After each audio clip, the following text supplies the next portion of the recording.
जापाली भन्दा 5 थरी के कम। गाई बस्तु हाम्रो मुलामा बाँध्छ। बाँदरलाई रुख चढ्न त हामीले नै सिकाएको। बारी त हाम्रो सुँगुरले जोत्छ। रायो साग एक पातले 3 घरलाई पुग्छ। बाहुन त के भन्नु, लिम्बू नै भइसक्यो, लिम्बू नै बोल्छन्। नपो त्यसो त कोरियाको मन्त्रीलाई कोरियामा कोरियन जनता भन्दा ज्यादा त 5 थरी पुग्या छ।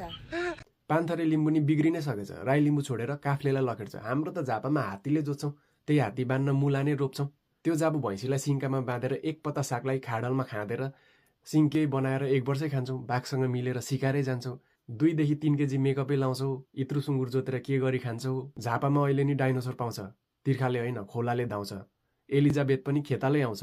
के कुरा गर्नु सम्पत्ति घरबारको। झापामा घर पछि दरबार थियो। कोरिया त एउटा देश मात्र हो। कोरियाभित्र झापाकै सरकार हो।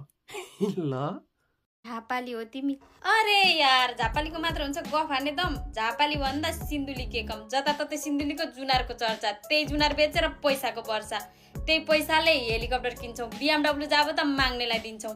सिन्धुलीको व्यापारीको लेभल नै बेग्लै। कागतीलाई जुनार भन्दै झापालीलाई बिकाएको। अरू त कुरा छोडिदिउँ, माछालाई पौडी खेल्न हामीले हो सिकाएको।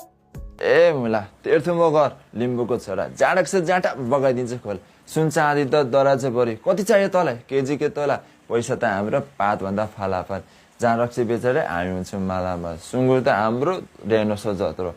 सुन चाँदी त हाम्रो लागि अति नै सस्तो। लिम्बू हो नि त झटा।